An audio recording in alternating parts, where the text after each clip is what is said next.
This is WYMT Mountain News at 11. I'm Justin Case. The 2019 NFL Draft began this evening in Nashville, and before the weekend is over, there could be as many as 11 Kentucky Wildcats drafted in this year's draft. But tonight, it was all about Josh Allen. Allen was hoping to become the first Kentucky football player to be drafted in the top 5 since 2003.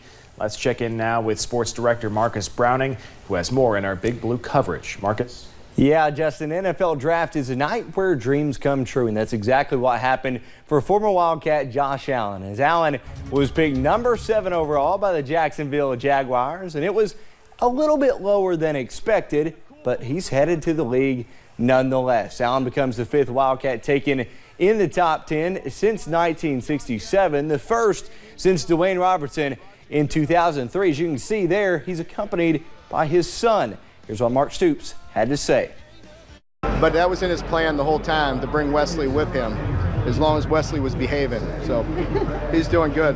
They're running around here doing all this press right now, and I babysat. I was holding Wesley for a while, but he's a tank.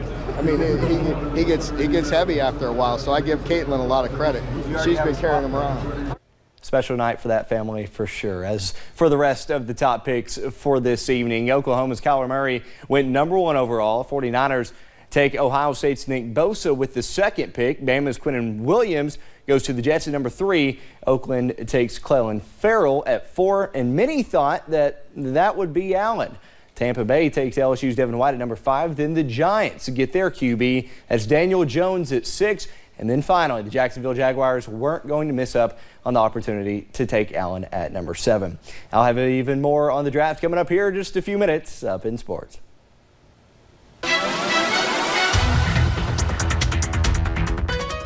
We saw a lot of clouds today, but at least it was warm and dry, at least for the day. You'll notice we reached a high of about 78 today at Jackson, and that is a little bit above that average of 71 for this time of year, low of 60 this morning. Feeling pretty good compared to that average of 50 for this time of year. Satellite and radar, those clouds have been impacting us all day, and now those rain chances are starting to move in. It's going to be soggy at times as we head into the overnight hours, so we're seeing that line of showers moving in to areas into Laurel County, starting to move into Clay County, Johnson County, Owsley County as well, and even down in a little bit into Harlan County. That's going to continue as we head into the overnight hours. You'll notice those cooler temperatures where that line has moved through the lower 60s, while most of us are still into the upper 60s to lower 70s. And as we head throughout the overnight hours, we will continue to see those rain chances impacting us, and those temperatures staying pretty warm due to the cloud cover and the rain. I'll have that full forecast coming up for you guys in just a little bit.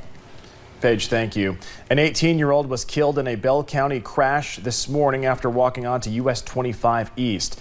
Police say around 4:20 this morning they got a call that someone had been hit by a truck in Pineville. Troopers say a 2010 Ford F-150 struck the person when they entered the roadway. By the time the driver saw them, they were unable to stop. When the Bell County coroner made it to the scene, 18-year-old Ethan Fugit was pronounced dead. As a police officer, to go out here and have to work these type of complaints, that's one that you don't want to have to work. Right now, we do not know the funeral arrangements for Ethan. Once we learn those, we will pass them along to you on WYMT.com. 2 Letcher County inmates allegedly attempted to smuggle drugs, one man choosing to stick the substance up his rectum.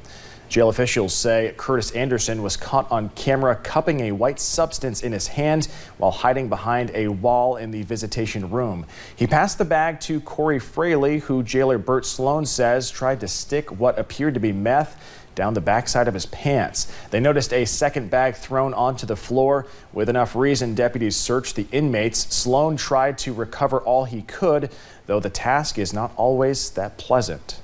These people are hooked on drugs, and they'll go to extreme lengths to hide those drugs.